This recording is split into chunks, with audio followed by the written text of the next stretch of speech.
जय हिंद साथियों, कैसे हैं सब लोग।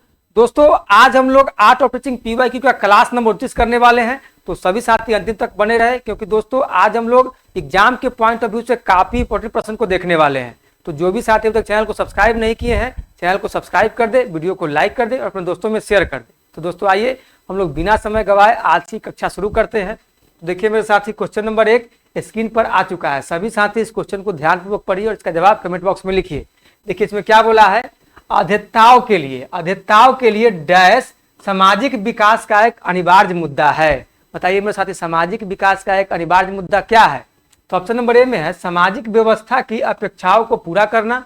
बी में बोला है सामाजिक सुरक्षा की प्राप्ति एवं स्वीकृति। सी में बोला है सामाजिक व्यवस्था एवं किसी के उद्देश्य की आंतरिक एकता। डी में सामाजिक कौशल का विकास। बताइए मेरे साथ इसका सही जवाब क्या होगा। इसका सही जवाब हो जाएगा सामाजिक कौशल का विकास। Option number D is the right answer.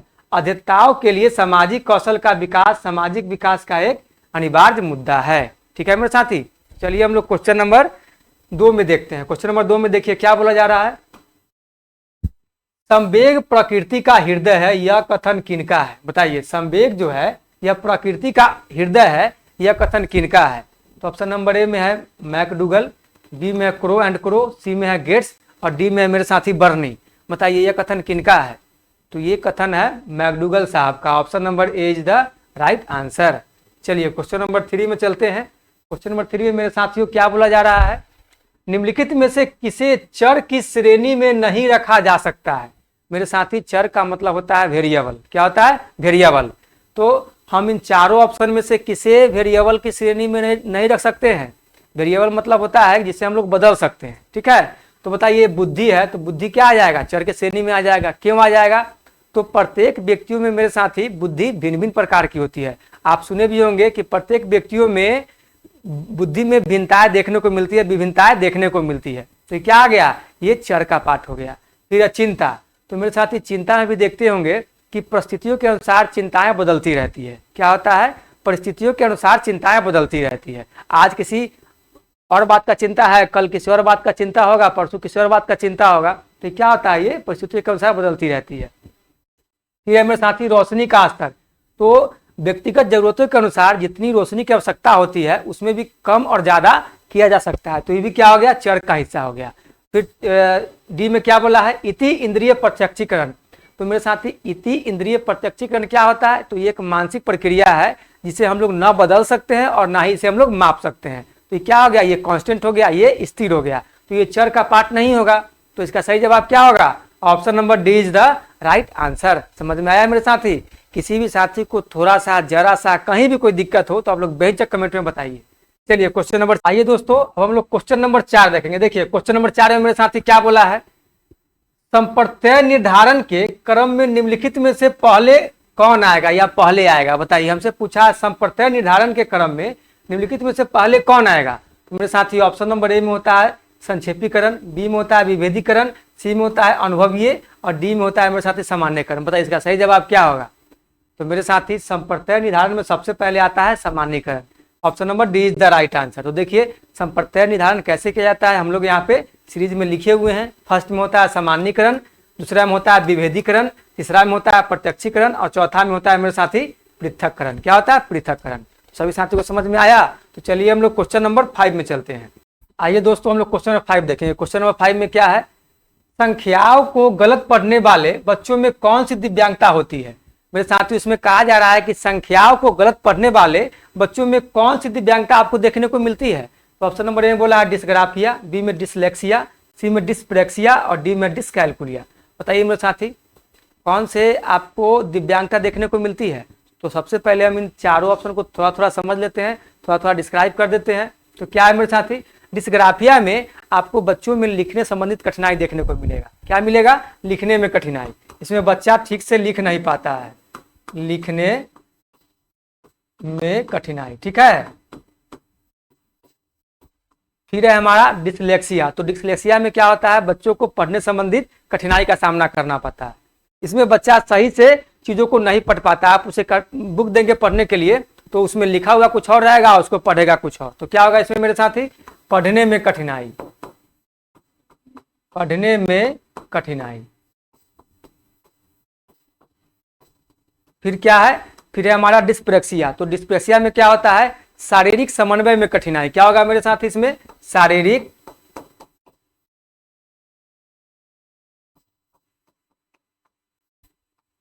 समन्वय में कठिनाई।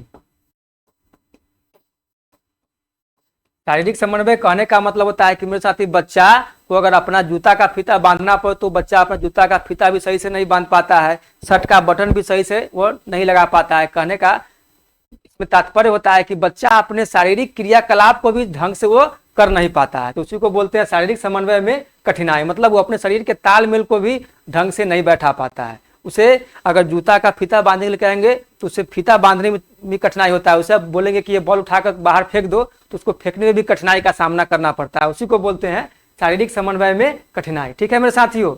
फिर है हमारा डिसकैलकुलिया। तो इसका क्या होगा सही जवाब, क्वेश्चन नंबर 5 का option number D is the right answer. तो डिसकैलकुलिया में ही बच्चों को गणना करने में दिक्कत होता है, जोड़ घटाव गुणा करने में दिक्कत होता है, या किसी भी संख्या को पढ़ने में दिक्कत होता है। तो इसमें क्या होगा मेरे साथी, गणना करने में कठिनाई। ठीक है, गणना करने में कठिनाई।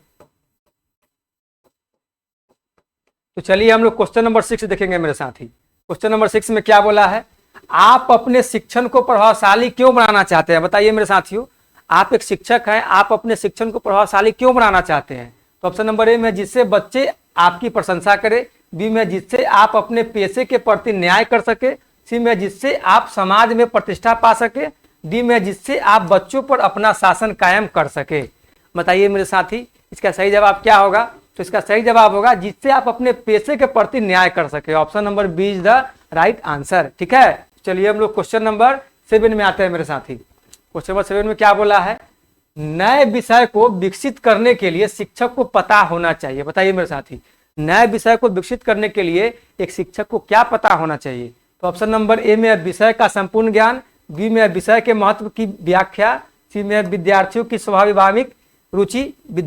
स्वाभाविक रुचि, और डी में इनमें से सभी। बताइए इसका सही जवाब क्या होगा, सभी साथी कमेंट में लिखिए। तो मेरे साथी इसका सही जवाब हो जाएगा option number D is the right answer. मतलब नए विषय को विकसित करने के लिए एक शिक्षक को विषय का संपूर्ण ज्ञान, विषय के महत्व की व्याख्या और विद्यार्थियों की स्वाभाविक रुचि, ये सभी चीज का अच्छे तरीके से पता होना चाहिए।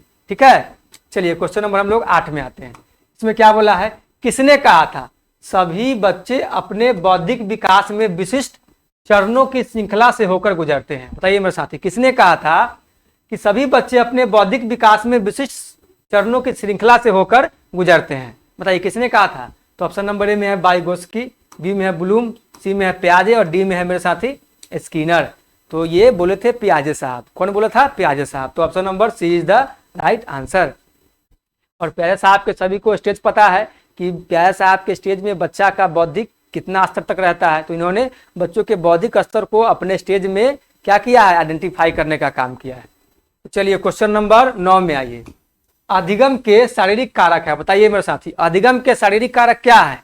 तो ऑप्शन नंबर ए में है स्पर्श, बी में है वातावरण, सी में है संवेग और डी में है परिपक्वता। क्या है, परिपक्वता। तो बताइए अधिगम के शारीरिक कारक कौन होंगे। तो मेरे साथ इसका सही जवाब होगा option number D is the right answer, परिपक्वता। ठीक है, इसको हम लोग बोलते हैं मैच्योरिटी या मैच्योरेशन। आइए हम लोग क्वेश्चन नंबर 10 में चलते हैं। इसमें क्या है, विद्यालय पाठ्यक्रम के स्वरूप का डैश से सहमति होना चाहिए।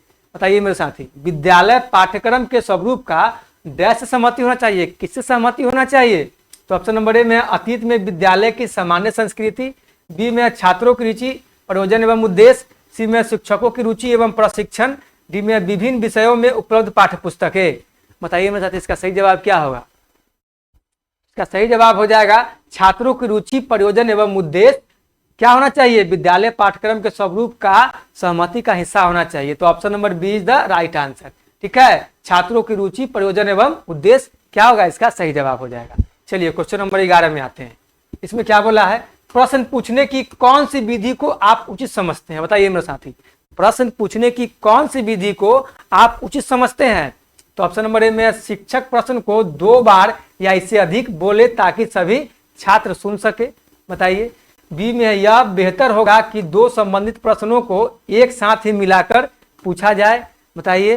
सी में है प्रश्न पूछने के बाद छात्र को सोचने का मौका दिया जाना चाहिए एवं उसके बाद उत्तर प्रेरित भी करना चाहिए। और डी में क्या उपरोक्त सभी। बताइए मेरे साथी क्या होगा।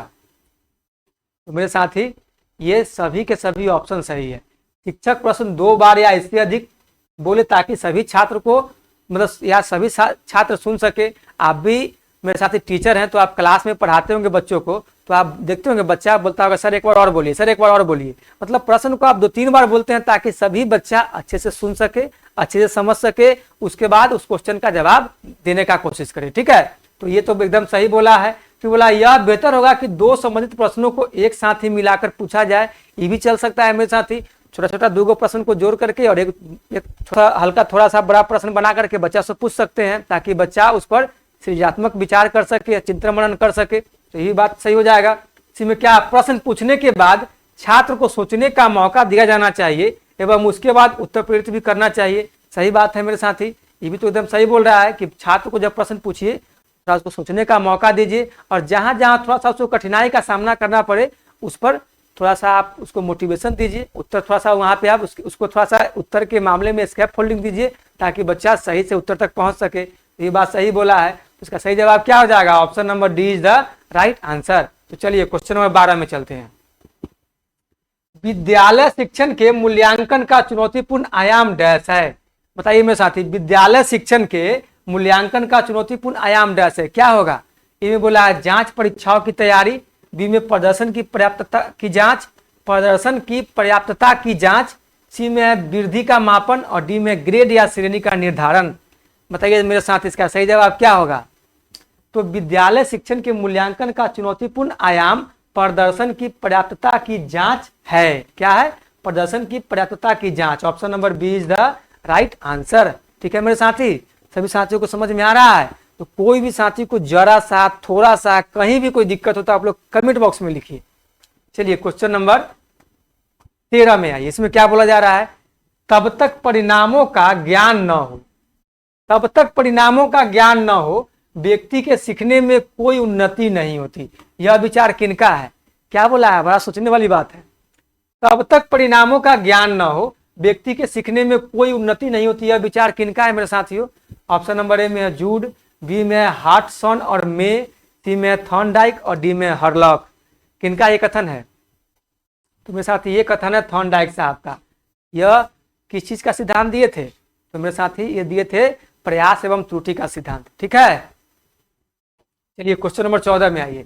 निम्नलिखित में से कौन मानकीकृत प्राप्तांक नहीं है। अब हमको इस बताना है इन चारों में से मानकीकृत प्राप्तांक नहीं है, उसको हमको आइडेंटिफाई करना है। ऑप्शन नंबर ए में है प्रतिशतांश प्राप्तांक, बी में है जेड प्राप्तांक, सी में है टी प्राप्तांक और डी में है स्टेन प्राप्तांक। बताइए मेरे साथी मानकीकृत कौन नहीं है। मेरे साथी मानकीकृत ऑप्शन नंबर डी नहीं है, स्टेन प्राप्तांक मानकीकृत प्राप्तांक नहीं है। ठीक है, बाद बाकी ये तीनों मानकीकृत प्राप्तांक है। तो चलिए हम लोग क्वेश्चन नंबर 15 में चलते हैं। शिक्षक के लिए छात्र का सम्मान प्राथमिक रूप से आएगा। शिक्षक के डैश से संबंधित है। बताइए शिक्षक के लिए छात्र का सम्मान प्राथमिक रूप से आएगा। प्राथमिक रूप से कैसे आएगा शिक्षक के लिए सम्मान। उसके लिए क्या करना होगा। तो ए में है कानूनी प्राधिकार, बी में है वैश्यक के रूप में प्रतिष्ठा, सी में है व्यक्तिगत ईमानदारी एवं सद्भावना और डी में माता पिता के प्रति समतुल्य दर्जा। तो बताइए मेरे साथी कैसे आएगा। तो व्यक्तिगत ईमानदारी एवं सद्भावना, शिक्षक को एक छात्र के प्रति व्यक्तिगत ईमानदारी एवं सद्भावना रखना पड़ेगा। तो ये बोला है कि शिक्षक के लिए छात्र का सम्मान प्राथमिक रूप से आएगा। मतलब कैसे आएगा शिक्षक के, बताइए शिक्षक के किस व्यवहार से। तो व्यक्तिगत ईमानदारी एवं सद्भावना से बच्चों में शिक्षक के प्रति सम्मान आएगा। बात समझे कि नहीं। तो चलिए क्वेश्चन नंबर 16 में आइए। निम्नलिखित में से कौन एक सामाजिक अभिप्रेरक है। बताइए मेरे साथी इन चारों में से कौन एक सामाजिक अभिप्रेरक है। तो ऑप्शन नंबर ए में है दुख एवं सुख, बी में आत्मसम्मान, सी में है आत्म सुरक्षा और डी में है बी एवं सी। बताइए तो निम्नलिखित में से सामाजिक अभिप्रेरक होता है आत्मसम्मान और आत्म सुरक्षा दोनों। क्या हो जाएगा। Option number D is the right answer, B एवं सी। चलिए मेरे साथी क्वेश्चन नंबर 17 में हम लोग आते हैं। यौन अंतर्नोद किस प्रकार का प्रेरक है। बताइए मेरे साथी यौन अंतर्नोद किस प्रकार का प्रेरक है? तो ऑप्शन नंबर ए में है अचेतन, बी में है व्यक्तिगत, सी में है जैविक और डी में है समाजजन्य। बताइए मेरे साथी, यौन अंतर्नोद ये एक जैविक प्रेरक है। क्या है? बायोलॉजिकल प्रेरक है। Option number C is the right answer. चलिए क्वेश्चन नंबर 18 में चलते हैं। इसमें मेरे साथी क्या बोला जा रहा है? विद्यार्थियों द्वारा विषय वस्तु से संबंधित प्रश्न पूछे जाने पर शिक्षक डैश करे। बताइए, विद्यार्थी द्वारा विषय वस्तु से संबंधित प्रश्न पूछे जाने पर शिक्षक को क्या करना चाहिए? शिक्षक डैश करे, क्या करे? तो ऑप्शन नंबर ए में है बच्चों की जिज्ञासा को संतुष्ट करने के लिए उत्तर देने का काम, बी में है पाठ्य पुस्तक अथवा अन्य संदर्भ ग्रंथ का निर्देश, सी में है दूसरे बच्चों को उसी प्रश्न का उत्तर देने का काम, सी में बच्चों को स्वयं उत्तर देने के लिए मदद। बताइए मेरे साथी, तो इनमें से आपको सही जवाब कौन लग रहा है? तो देखिए, दूसरे बच्चों को उसी प्रश्न का उत्तर देने का काम, ऐसा भी आपको नहीं करना है। पाठ्य पुस्तक अथवा अन्य संदर्भ ग्रंथ का निर्देश भी नहीं देना है। बच्चों को स्वयं उत्तर देने के लिए मदद, ये भी बात सही बोल रहा है, लेकिन इससे पॉजिटिव बात कौन लग रहा है? बच्चों की जिज्ञासा को संतुष्ट करने के लिए उत्तर देने का काम। तो सबसे बेस्ट इस क्वेश्चन के अकॉर्डिंग यही जा रहा है। और देखिए, दूसरे बच्चों को उसी प्रश्न का उत्तर देने का काम, तो ये भी चलता है। तो ये कहाँ चलेगा? ये चलेगा आपको पीर ट्यूटिंग मेथड में, जहाँ पे छात्र एक दूसरे को सहयोग करते हैं, वहां पे ये मेथड आपका काम करेगा। तो ये भी मेरे साथ ही पॉजिटिव ही है, लेकिन इस क्वेश्चन के अकॉर्डिंग इसका सही जवाब जाएगा बच्चों की जिज्ञासा को संतुष्ट करने के लिए उत्तर देने का काम। Option number A is the right answer. तो चलिए क्वेश्चन नंबर 19 में आइए। निम्नलिखित में से कौन असामान्य व्यवहार से संबंधित नहीं है? बताइए मेरे साथी, निम्नलिखित में से कौन असामान्य व्यवहार, हमको क्या बोल रहा है? सामान्य व्यवहार नहीं, असामान्य व्यवहार से संबंधित नहीं है। तो असामान्य व्यवहार से संबंधित कौन नहीं है? तो देखिए, मानसिक असंतुलन, क्रोमोसोम विसंगति, सी में याददाश्त का कमजोर होना और डी में शरीर गठन। तो मेरे साथी, असामान्य व्यवहार होता है मानसिक असंतुलन के कारण। देखते हैं किसी व्यक्ति का मानसिक असंतुलन खराब हो जाएगा तो पागल जैसी हरकत करेगा। आप रास्ते से चल रहे हैं, आपको उठा के पत्थर मार देगा। तो क्या होता है? ये असामान्य व्यवहार देखने को मिलता है। क्रोमोसोम विसंगति, ये भी आपको मिलेगा मेरे साथी असामान्य व्यवहार के अंतर्गत। फिर सी में क्या है? याददाश्त का कमजोर होना, ये भी आपको मिलेगा असामान्य व्यवहार के अंतर्गत। फिर आपको क्या नहीं मिलेगा? शरीर का गठन, ये आपको असामान्य व्यवहार के अंतर्गत देखने को नहीं मिलेगा। Option number D is the right answer question number 19 के अकॉर्डिंग। ठीक है, तो चलिए क्वेश्चन नंबर 20 में आते हैं। ये मेरे साथियों, हम लोग क्वेश्चन नंबर 20 देखेंगे। देखिए मेरे साथी, क्वेश्चन नंबर 20 में क्या बोला है? वास्तविक वस्तुओं को शिक्षण सहायक सामग्री के रूप में दिखाना चाहिए। बताइए मेरे साथी, वास्तविक वस्तुओं को शिक्षण सहायक सामग्री के रूप में क्यों दिखाना चाहिए? ऑप्शन नंबर ए में बोला है रुचि को प्रोत्साहित करता है, बी में जिज्ञासा को बढ़ाने के लिए, सी में भागीदारी बढ़ाता है और डी में उपरोक्त सभी। तो मेरे साथ ही बच्चों को जो आप पढ़ाते हैं और जब उन्हें आप वास्तविक वस्तुओं से जोड़कर एग्जाम्पल देंगे तो वाकई में क्या होगा? रुचि को प्रोत्साहित करता है, बच्चा के पढ़ने के प्रति रुचि बढ़ जाएगा। जिज्ञासा को बढ़ाने के लिए, ये भी बात सही बोल रहा है। भागीदारी बढ़ाता है। तो मेरे साथी तीनों का तीनों ऑप्शन सही है। तो इसका सही जवाब क्या होगा? इन उपरोक्त सभी। Option number D is the right answer. ठीक है, तो चलिए मेरे साथियों क्वेश्चन नंबर हम लोग 21 में आते हैं। क्वेश्चन नंबर 21 में क्या बोला है? निम्न में से कौन व्यक्तित्व मापन की प्रक्षेपी तकनीक नहीं है?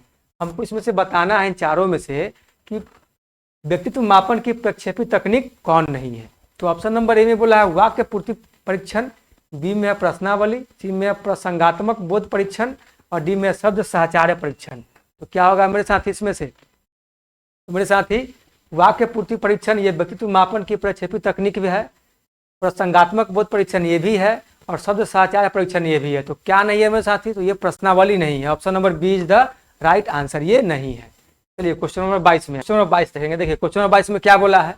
जब कोई परीक्षण वही मापता है जो उसके मापन करने का प्रयोजन होता है तो वह परीक्षण जाता है, या हम लोग कह सकते हैं कि वह परीक्षण किसके अंतर्गत जाता है या वह परीक्षण क्या कहलाता है। हमसे क्वेश्चन में जो बोला है मेरे साथ उसको ध्यानपूर्वक समझना है। क्वेश्चन बोला है कि जब कोई परीक्षण वही मापता है जो उसके मापन करने का प्रयोजन होता है, जो उसके मापन करने का प्रयोजन होता है वह परीक्षण क्या कहलाता है? बताइए। ऑप्शन नंबर में है विश्वसनीय, बी में है प्रमाणिक, सी में है वैध और डी में है वस्तुनिष्ठ। तो मेरे साथ ही वह परीक्षण कहलाता है विश्वसनीय। Option number A is the right answer, विश्वसनीय। चलिए क्वेश्चन नंबर 23 में आइए मेरे साथ ही, पोर्टफोलियो के संबंध में कौन सा कथन सही है? बताइए, पोर्टफोलियो के संबंध में कौन सा कथन सही है? तो ऑप्शन नंबर ए में इससे बच्चों को लिखित कार्य की आदत पड़ जाती है। बी में इससे शिक्षक के समय की बचत होती है। सी में इससे बच्चों की क्रमिक प्रगति का पता चलता है। डी में है बच्चों के कार्य को एक जगह संकलित करना इसका प्रमुख उद्देश्य है। बताइए मेरे साथ इसका सही जवाब क्या होगा। इसका सही जवाब हो जाएगा पोर्टफोलियो के संबंध में इससे बच्चों की क्रमिक प्रगति का पता चलता है। Option number C is the right answer. चलिए हम लोग क्वेश्चन नंबर 24 में आते हैं मेरे साथी। इसमें क्या बोला है, नैदानिक परीक्षण बनाने की आवश्यकता है। बताइए नैदानिक परीक्षण क्या बनाने की आवश्यकता है और इसे क्यों बनाना चाहिए, बताइए। तो ऑप्शन नंबर ए में छात्रों का वर्गीकरण करने में, बी में छात्रों के प्रगति की जानकारी प्राप्ति हेतु, सी में प्रतिभाशाली बालकों की पहचान होती हेतु, और डी में छात्रों की कमजोरी का पता लगाने के लिए। बताइए मेरे साथी नैदानिक परीक्षण हमको किस लिए बनाने की आवश्यकता है, तो ये होता है छात्रों की कमजोरी का पता लगाने के लिए। Option number D is the right answer. चलिए मेरे साथी क्वेश्चन नंबर 25 में हम लोग आते हैं। इसमें क्या बोला है, शिक्षकों के पेशेवर विकास के लिए क्या आवश्यक है। बताइए मेरे साथी शिक्षकों के पेशेवर विकास के लिए क्या आवश्यक है। सेवाकालीन अध्यापक शिक्षा, बी में सतत शिक्षा, सी में विचार गोष्ठियां और डी में इनमें से सभी। बताइए मेरे साथी तो शिक्षकों के पेशेवर विकास के लिए सेवाकालीन अध्यापन शिक्षा जरूरी है, सतत शिक्षा भी जरूरी है और विचार गोष्ठियां भी जरूरी है। इसका सही जवाब क्या होगा, इनमें से सभी। Option number D is the right answer. चलिए मेरे साथी क्वेश्चन नंबर 26 में आते हैं।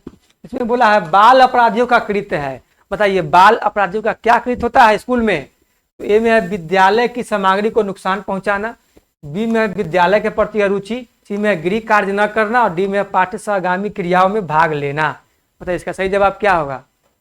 मेरे साथी बाल अपराधियों का कृत्य होता है विद्यालय की सामग्री को नुकसान पहुंचाना।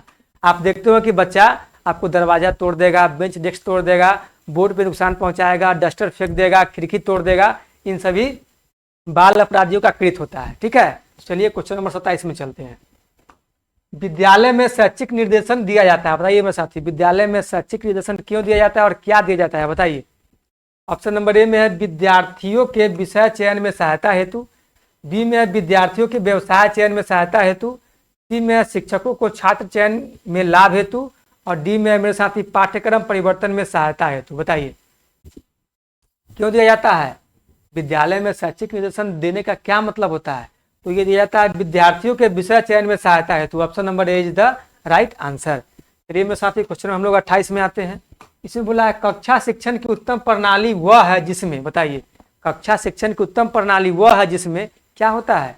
तो ये में प्रश्नोत्तर की आवश्यकता न पड़े, ऐसा भाई संभव ही नहीं कि प्रश्नोत्तर की आवश्यकता नहीं पड़ेगा और वो कक्षा शिक्षण की उत्तम प्रणाली हो जाएगी।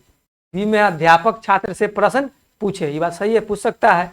सी में छात्र अध्यापक से शंका समाधान करे, ये बात सही है। डी में क्या अध्यापक एवं छात्र दोनों प्रश्न पूछे, ये बात सही है मेरे साथी।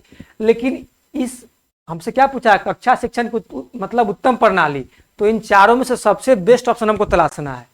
तो कौन होगा मेरे साथी, तो छात्र अध्यापक से शंका समाधान करे। Option number C is the right answer. छात्र के मन में जो जो शंकाएं हैं वो अध्यापक के सामने आराम से रखे और अध्यापक क्या करे, उन सारे शंकाओं का बच्चों का दूर करने का काम करे। चलिए क्वेश्चन नंबर 29 में चलते हैं मेरे साथी। एक विद्यार्थी के पूर्व ज्ञान को पढ़ाए जाने वाली नई अवधारणा के साथ जोड़ने का उद्देश्य है। बताइए एक विद्यार्थी के पूर्व ज्ञान को पढ़ाए जाने वाली नई अवधारणा के साथ जोड़ने का उद्देश्य क्या है। तो ऑप्शन नंबर ए में है और अधिक ज्ञान की चर्चा करना, बी में है विद्यार्थियों की व्यक्तिगत विभिन्नता को समझना, सी में अधिगम के हस्तांतरण को और अधिक आसान बनाना और डी में मेरे साथी अधिगमकर्ता की स्वतंत्रता को बढ़ावा देना। बताइए क्या होगा इसका सही जवाब। तो मेरे साथ इसका सही जवाब हो जाएगा अधिगम के हस्तांतरण को और अधिक आसान बनाना। यही होता है कि विद्यार्थी के पूर्व ज्ञान को पढ़ाए जाने वाली नई अवधारणा के साथ जोड़ने का उद्देश्य। ठीक है, तो इसका होगा option number C is the right answer. चलिए मेरे साथी क्वेश्चन नंबर 30 में हम लोग आते हैं। इसमें क्या बोला है, इकाई योजना का निर्माता है। बताइए मेरे साथी इकाई योजना का निर्माता कौन है, इकाई योजना का निर्माता किन्हें कहा जाता है। ऑप्शन नंबर ए में है किलपैट्रिक, बी में है मॉरिसन, सी में है बेलाई और डी में इनमें से कोई नहीं। तो मेरे साथ इसका सही जवाब हो जाएगा option number B is the right answer, Mauritius. किसको बोला जाता है, मॉरिशस, ये इकाई योजना के निर्माता है। तो बताइए मेरे सभी साथियों, आप सभी साथी को आज का क्लास कैसा लगा। उम्मीद है कि सभी साथी को क्लास पसंद आया होगा। तो सभी साथी वीडियो को लाइक कर दीजिए, चैनल को सब्सक्राइब कर दीजिए और अपने दोस्तों में शेयर कर दीजिए। उससे पहले सभी साथी कमेंट में बताइए कि उनका 30 में कितना मार्क्स आ रहा है। दोस्तों हम लोग फिर मिलेंगे नेक्स्ट क्लास में नए नए टॉपिक के साथ, नए प्रश्न के साथ। तो आज के लिए इतना ही, धन्यवाद, जय हिंद।